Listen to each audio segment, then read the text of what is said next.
menarik daripada kebiasaan yang ada di Malaysia. Kalau kita hari raya, kita akan mengucapkan selamat hari raya, maaf zahir batin. Ya kan? Saya pikir zahir batin, apa ini zahir batin ya? Saya duduk pikir apa zahir batin ini. Berbicara tentang maaf ini kan, kenapa yang menjadi fenomena dalam kita punya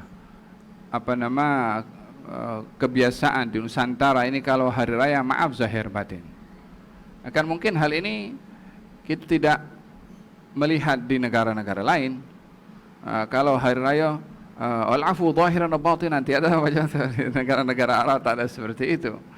Tapi kita saja di sini ada maaf zahir batin. Saya rasa orang-orang dulu itu mengadakan hal-hal seperti ini bukan kosong saja, seperti orang pertikai apa semua. Rasanya orang dulu itu buat sesuatu ada hikmah, ada sebab. Kemungkinannya bila di akhir Ramadan itu Allah Subhanahu wa taala mengampunkan, memaafkan semua dosa-dosa hambanya kepada Allah. Hanya tinggal yang ada dosa hamba dengan hamba. Dosa hamba dengan hamba ini Allah serahkan kepada hamba itu untuk minta maaf kepada yang dia bersalah kepadanya. Dan dalam kita mungkin bersalah kepada orang, ada kadang-kadang kita ingat, ada kadang-kadang kita tak ingat, ada kadang-kadang kita sengaja, ada kadang-kadang kita tak sengaja. Tapi tak terlepas kita dalam hidup ini daripada kesalahan dan silap dan khilaf. Maka di hari raya itu digalakkan kita meminta maaf atau memaafkan kepada orang. Makanya diucapkan selamat hari raya, maaf zahir dan batin. Ini pada maafnya. Adapun pada zahir dan batin, kita di dalam Al-Qur'anul Karim Allah Subhanahu wa taala ketika bercerita tentang maaf, ini ada beberapa version, ada beberapa versi, ada beberapa cara, ada beberapa kaifiyah. Ya. Tentunya satu sifat maaf itu adalah sifat kepada Allah Subhanahu wa taala. Dan Allah Subhanahu wa taala berjanji kepada seorang hamba yang suka memberi maaf, katanya, "Ma zadallahu abdan bi'afwin illa izza." Sampai Nabi itu bersumpah, wallahi demi Allah aku bersumpah. Yang pertama katanya, "Ma naqasat sadaqatun min mal." Orang yang bersedekah hartanya tak akan kurang. Nabi bersumpah, wallahi kan. Jadi jangan orang berfikir bila bersedekah duitnya akan kurang. Kalau dia merasa duitnya kurang, seakan-akan dia tak percaya dengan sumpahnya Nabi. Ini Nabi bersumpah, kalau tak bersumpah pun dia dah betul cakapnya. Tapi ini bersumpah dan diberitahu sumpahnya, aku bersumpah. Macam tu. Maksudnya kalau masih ada ragu-ragu, problem iman itu orang itu kepada Nabi SAW. Di antaranya Nabi bersumpah itu, harta tidak akan berkurang kalau bersedekah. Don't worry, bersedekah. Jangan takut harta anda kurang. Yang kedua, wa ma zadallahu abdan bi'afwin illa izzah. Tidaklah seorang itu dengan memberi maaf, melainkan dia akan diangkat darjat dan kemuliaannya di sisi Allah Subhanahu wa taala. Walaupun orang menganggap dia lemah, walaupun orang menganggap dia penakut, walaupun orang menganggap apa dia punya anggapan, yang penting kata Nabi, tidaklah bertambah orang dengan memberi maaf kecuali izzah, yakni kemuliaan di sisi Allah Subhanahu wa taala. Cukup menjadi gambaran kepada kita di dalam Al-Qur'anul Karim ketika diceritakan oleh Allah tentang sifat maaf itu dengan beberapa kaifiyah, ya. Katanya waktu itu adik-beradik Nabi Yakub, adik-beradik Nabi Yusuf datang yang akhirnya jumpa dengan Nabi Yusuf. Setelah tahu kalau yang duduk di atas singgasana itu adalah saudaranya yang dizalimi, yang dipukuli, yang dipisahkan daripada orang tuanya, daripada ayahnya, daripada ibunya, sampai ayahnya sakit menderita, macam-macam kesalahan yang kalau kita timbang, ini kesalahan yang berbuat ini karena dihukum seberat-berat hukuman. Memisahkan anak daripada ayahnya, daripada ibunya. Anak masih di usia yang cukup kecil, terpisah daripada orang tuanya, terpisah daripada suasana kampung halamannya, terpisah daripada kenikmatan kanak-kanak yang menikmati di masa itu untuk dimanjakan di tengah-tengah keluarganya, dijadikan hamba sahaya, diletakkan dalam perigi sekian hari, tak terjamin hidup atau mati dalam perigi itu macam mana, dijual sana, menjadi hamba sahaya, hidupnya dalam keadaan dipandang rendah karena sebagai hamba, layan kepada orang, dibeli dengan bithamanin bakhsin, dengan harga yang murah. Ini betapa penderitaan yang luar biasa dilalui oleh Nabi Yusuf. Belum lagi masuk penjara, sekian tahun berada di penjara, tak ada dosa dan kesalahan yang dilakukan olehnya. Kalau kita lihat penderitaan yang menumpuk pada Nabi Yusuf itu, puncanya daripada adik-beradiknya. Dia tak menjadi hamba sahaya kecuali adik-beradiknya menjadi penyebab, tak masuk dalam perigi sekian hari kecuali saudaranya menjadi penyebab. Penderitaan semua bermula puncanya adalah daripada adik-beradik Nabi Yusuf alaihissalam. Tapi apa di saat Nabi Yusuf berkuasa? Boleh panggil dia punya tentera, tangkap dia, masukkan dalam penjara, jangan sampai tengok matahari. Boleh saja dia berbuat macam tu. Katanya la tathriba alaikumul yawm yaghfirullahu lakum. La tathriba alaikum.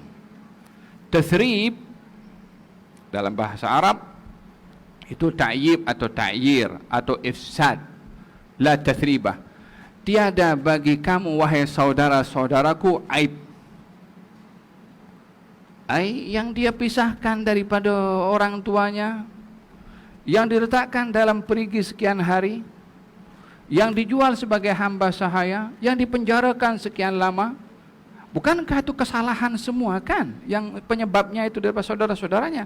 Kata Nabi Yusuf, la tathriba alaikum al-yawm. Engkau tak buat benda salah, tak ada sama sekali silap pada engkau wahai saudara-saudaraku. Apa maksudnya? Yang perbuatan yang semua itu apa dilakukan? Tipu bapaknya apa semua itu? Ini punca daripada orang memberi maaf zahir dan batin. Bukan hanya dimaafkan tapi dilupakan kesalahannya. Oleh sebab itu dalam Quran ketika Allah itu memberitahukan untuk memberi maaf, itu ada 3 peringkat.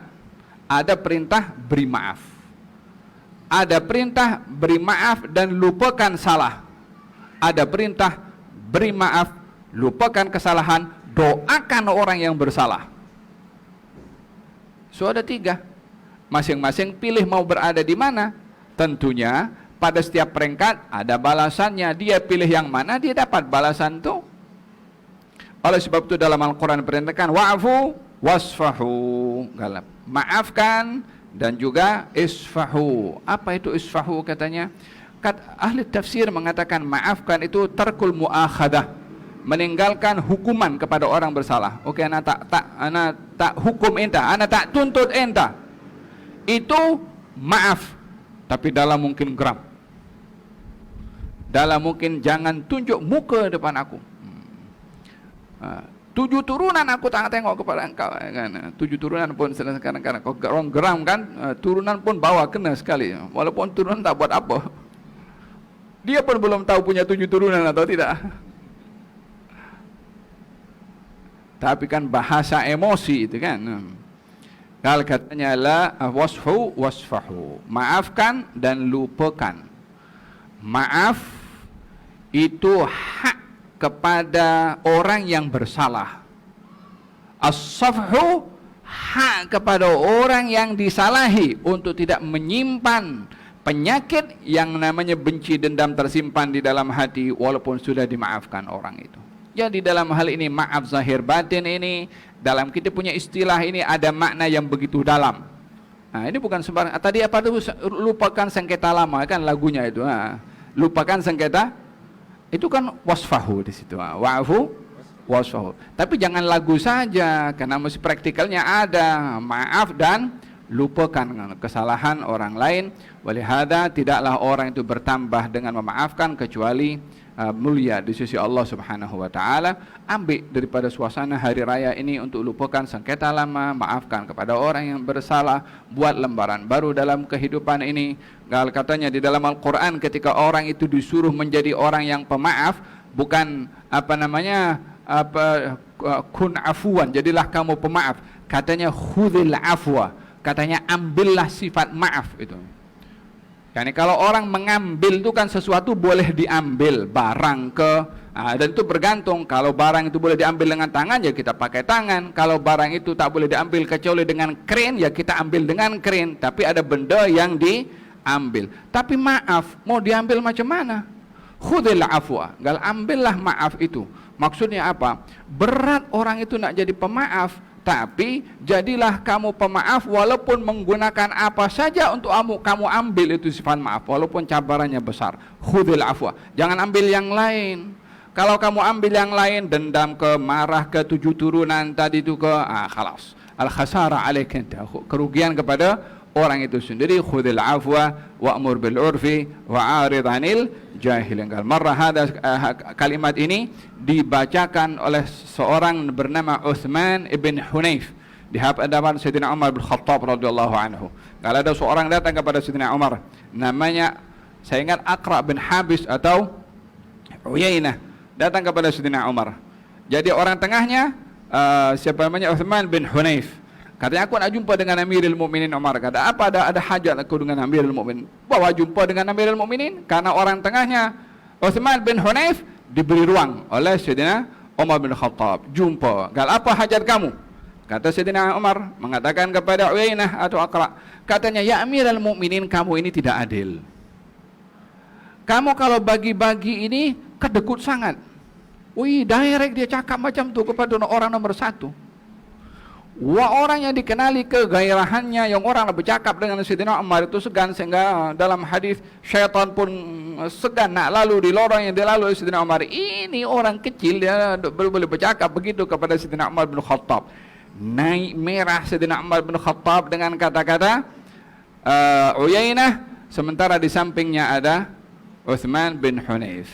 Katanya, ya Amirul Mukminin, belum marah lagi ini, tengah-tengah naik dia punya emosi itu kan. Kata Uthman bin Hunayf mengatakan, ya Amirul Mukminin, sesungguhnya Allah perintahkan kepada Rasulnya, khudhil afwa wa'mur bil urfi wa'arid 'anil jahilin. Kata Sayyidina Umar, khudhil afwa wa'mur bil urfi wa'arid 'anil jahilin. Khudhil afwa wa'mur bil urfi wa'arid 'anil jahilin. Diulang-ulang ayat itu oleh Sayyidina Umar, umpama reduce dia punya emosi. Kan tahu ubat painkiller untuk kita kasih tenang dia punya sakit itu kan, ada obat untuk penenang. Ya, kita ada obat seperti itu untuk kita punya emosi, penyakit dalaman, yaitu Quranul Karim. Diulang-ulang oleh beliau sehingga tenang beliau. Sayyidina Umar bin Khattab berhadapan dengan orang yang sedang menguji emosinya. Walihada pentingnya seseorang itu di suasana hari raya ini punya sifat maaf dan melupakan kesalahan. Jika lebih baik, doakan orang yang bersalah tadi. Dengan begitu memang hari itu hari raya bagi kita semua. Kalau tidak, untuk apa kita senyum dengan orang lain dalam kita maki kepada orang itu? Kenapa kita kotori kita dah nampak indah manis di depan orang, kita maki di dalam. Maka tak ada as-safah. Mungkin maafnya ada tapi tak sempurna. Maaf zahir batin adalah kita maafkan dengan tidak menghukum, batinnya adalah melupakan kesalahan, buka lembaran baru dan doakan kepada orang yang bersalah. Itu juga yang kita akan dapat dari Allah Subhanahu wa taala. Kita berdoa mudah-mudahan majlis pada hari ini majlis yang diberkati atas nama Yayasan Taufik bersama dengan rakan-rakan dalam yayasan mengucapkan selamat hari raya, maaf zahir batin. Kalau ada salah silap daripada ahli khidmat ke, daripada kita pemegang amanah ke, pengurus surau Al-Abrar ini yang mungkin kurang sopan, parking pun kadang-kadang sesak juga, mungkin yang parking pun agak tegas sikit, tak boleh masuk, dia merajuk balik balik rumah umpamanya, atau mungkin ada angkat suara sikit.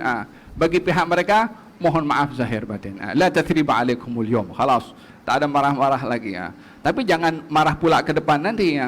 Dah tutup ini buku, jangan diisi dengan yang kurang elok. La tathriba alaikumul yawm, biarlah safi, kosong-kosong kata orang. InsyaAllah mudah-mudahan majlis kita diberkati oleh Allah, dan bila ada kesalahan mohon maaf yang sebesar-besarnya. Wabillahi ihsan taufik, dan mengalu-alukan kedatangan semua yang hadir, yang daripada dekat juga daripada jauh.